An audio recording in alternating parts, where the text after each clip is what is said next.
ఓం శ్రీ గురుభ్యో నమ. నమో దేవ్యై మహాదేవ్యై శివాయై సతతం నమ. నమ ప్రకృత్యై భద్రాయై నియతా ప్రణతాస్మతాం. శృతిస్మృతిపురాణానాం ఆలయం కరుణాలయం నమామి భగవత్పాదం శంకరం లోకశంకరం. ఇవాళ మనం 54వ లహరిలో ప్రవేశిస్తున్నాం. దానికి ముందుగా శంకర భగవత్పాదుల వారు అనుగ్రహించినటువంటి దక్షిణామూర్తి స్తోత్రం. దక్షిణామూర్తి దక్షిణ ఏంటంటే దాక్షిణ్యం. దాక్షిణ్యం దయ, కరుణ. కరుణయే రూపంగా పొందినవాడు, కరుణయే మూర్తి, దయామూర్తి, దయాస్వరూపుడు, కరుణాస్వరూపుడు, కరుణామూర్తి ఎవరు? పరమేశ్వరుడు. ఆయన దక్షిణాభిముఖంగా కూర్చుని అద్భుతంగా ఆత్మతత్వాన్ని బోధించాడట శిష్యులకు. చిత్రం వటతరోర్మూలే వృద్ధా శిష్యా గురుర్యువా గురోస్తు మౌన వ్యాఖ్యానం శిష్యాస్తు చిన్న సంశయా. అద్భుతంగా చెప్పారు శ్లోకం. చిత్రం వటతరోర్మూలే వృద్ధా శిష్యా గురుర్యువా గురోస్తు మౌనం వ్యాఖ్యానం శిష్యాస్తు చిన్న సంశయా. ఒక వటవృక్ష ఛాయలో ఒక దృశ్యం కనిపించింది. గురువుగారు యువకుడు, 32 సంవత్సరాలకి కదా ఆయన. శంకర భగవత్పాదు సిద్ధి పొందింది. ఇది పరమేశ్వరుడు దృష్టిలో చెప్పింది. ఆ పరమేశ్వరుడు ఈ పరమేశ్వరుడు, కైలాస శంకరుడే కారడి శంకరుడు. శిష్యుడు యువకుడు. వృద్ధా శిష్య గురుర్యువా. శిష్యులందరూ వృద్ధులు, తలలు పండిపోయి ఉన్నాయి. గురువు యువకుడు. ఆయన ఏమైనా చెప్తున్నారా? ఏమీ లేదు. గురోస్తు మౌనం వ్యాఖ్యానం. అలా అనుగ్రహ దృష్టితో చూస్తున్నారు. ఆయన అనుగ్రహ దృష్టితో చూసే ఆ దృష్టి ప్రసారంతోనే వాళ్ళకి సందేహాలను తొలగిపోతున్నాయట. పని వాళ్ళు ఏమైనా అడుగుతున్నారా? అడగట్లా. వాళ్ళ మనసులో సందేహాలు ఉన్నాయి, అడుగుదాం అనుకుంటున్నారు, కానీ అడగలేకపోతున్నారు. అడగవలసిన అవసరం కూడా లేకపోయింది. కారణం ఆయన యొక్క అనుగ్రహ దృష్టి వాళ్ళ మనస్సులో ఉన్న సందేహాలన్నింటినీ తొలగించేస్తుంది. గురోస్తు మౌనం వ్యాఖ్యానం శిష్యాస్తు చిన్న సంశయా. అలాంటి దక్షిణామూర్తి స్వామి వారి యొక్క స్తోత్రాలు అద్భుతంగా ఉంటాయి.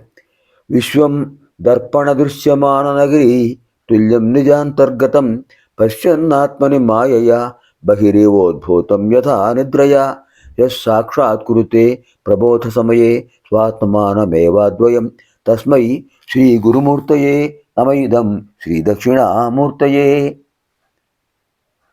విశ్వం దర్పణ దృశ్యమాన నగరీ తుల్యం నిజాంతర్గతం. ఈ విశ్వమంతా కూడా అద్దంలో కనిపించే ప్రపంచంలాగా ఉంటుంది. పశ్యన్నాత్మని మాయయా బహిరివోద్భూతం యథ నిద్రయా. నిద్రలో స్వప్నం ఏ విధంగా తాత్కాలికంగా ఉంటుందో, వాస్తవం కాదు. ఈ అద్దంలో కనిపించే ప్రతిబింబం కూడా వాస్తవం కాదు. ఇది మాయావరణంతో ఏర్పడిందే. సాక్షాత్కృతే ప్రబోధ సమయే స్వాత్మానమేవాద్వయం.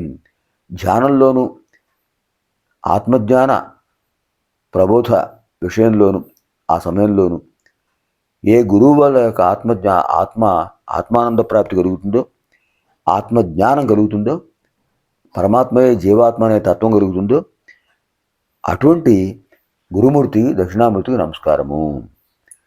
విశ్వం దర్పణ దృశ్యమాన నగరీ తుల్యం నిజాంతర్గతం పశ్యన్నాత్మని మాయయా బహిరివోద్భూతం యథా నిద్రయా యస్సాక్షాత్కురుతే ప్రబోధ సమయే స్వాత్మానమేవాద్వయం తస్మై శ్రీ గురుమూర్తయే నమయిదం శ్రీ దక్షిణామూర్తయే. యదృశ్యం తన్నశ్యం. కనిపించేదంతా కనిపించని స్థితికి చేరుకుంటుంది, కనిపించేదంతా వెళ్ళిపోయేది. కనిపించని పరతత్వమే శాశ్వతమైనది. అలాంటి అద్భుతమైన ఆత్మతత్వాన్ని ఈ శ్లోకాల్లో అనుగ్రహించారు శంకరుల వారు. ఇప్పుడు మనం 54వ లహరిలో ప్రవేశిస్తున్నాం. అమ్మవారి యొక్క, జగదంబ యొక్క నేత్ర పవిత్రత ఎటువంటిది అద్భుతంగా చెప్పారు. పవిత్రీకర్తుం నః పశుపతి పరాధీన హృదయే దయామిత్రైర్నేత్రై అరుణధవళశ్యామరుచిభిః నదశోణో గంగా తపన తనయేతి ధ్రువమముం త్రయాణాం తీర్థానాం ఉపనయసి సంభేదమనఘం. పవిత్రీకర్తుం నః పశుపతి పరాధీన హృదయే దయామిత్రైర్నేత్రై అరుణధవళశ్యామరుచిభిః నదశోణో గంగా తపన తనయేతి ధ్రువమముం త్రయాణాం తీర్థానాం ఉపనయసి సంభేదం అనఘం. హే పశుపతి పరాధీన హృదయే. ఎలాంటి అద్భుతమైన సంబోధనలు. పశుపతి పరాధీన హృదయే. పశుపతి అయిన పరమేశ్వరుడు యొక్క స్వాధీనమైన మనసు కలిగింది. అమ్మవారి మనసు స్వామివారు స్వీకరించేశారు. అదే హరాయత్త హృదయే. ఆ స్వామి యందు సునిశ్చితమైనటువంటి మనసు కలిగినది, ఆయనకు స్వాధీనమైన మనసు కలిగింది అమ్మవారు. దయామిత్రై అరుణధవళ శ్యామరుచిభి. పరమేశ్వరుడు యొక్క దయకు కారణమైనటువంటి ఎటువంటి ఆ నేత్రాలు? ధవళవర్ణం, శ్యామలవర్ణం, అరుణవర్ణం. ధవళవర్ణం, శ్యామలవర్ణం, అరుణవర్ణం. అలాంటి నేత్రాలు మూడు కూడా. నేత్రై, ఆ నేత్రాల చేత శోణనద, శోణ అనే నదము అంటే నదములు అంటే పశ్చిమం నుంచి తూర్పుకు ప్రవహించేవి నదులు, తూర్పు నుంచి పశ్చిమానికి ప్రవహించేవి నదములు. అదే శోణ అనేది నదం.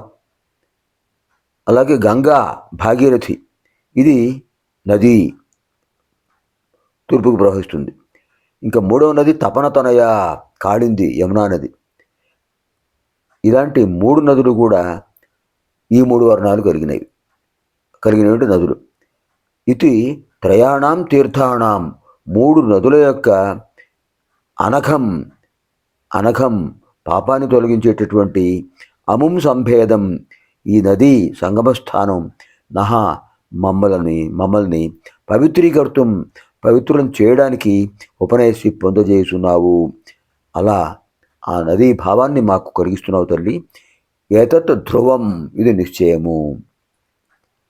అజ్ఞానులైన ప్రాణులను కాపాడే పశుపతి యందు లగ్నమైన చిత్తమురిగిన ఓ దేవి, దయారసంతో కూడిన దానివై, దయారసంతో నిండిపోయినటువంటి నీ నేత్రాలు మూడు ఎలా ఉన్నాయంటే, మధ్య నేత్రం అరుణవర్ణం, ఒక నేత్రం శ్వేతవర్ణం, ఇంకొక నేత్రం శ్యామలవర్ణం.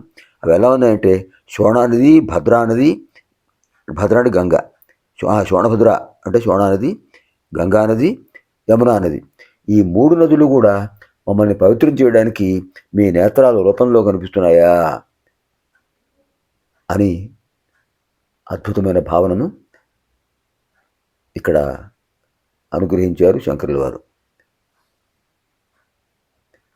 పవిత్రీకర్తుం నః పశుపతి పరాధీన హృదయే దయామిత్రైర్నేత్రై అరుణధవళశ్యామరుచిభిః నదశోణో గంగా తపన తనయేతి ధ్రువమముం త్రయాణాం తీర్థానాం ఉపనయసి సంభేదమనఘం.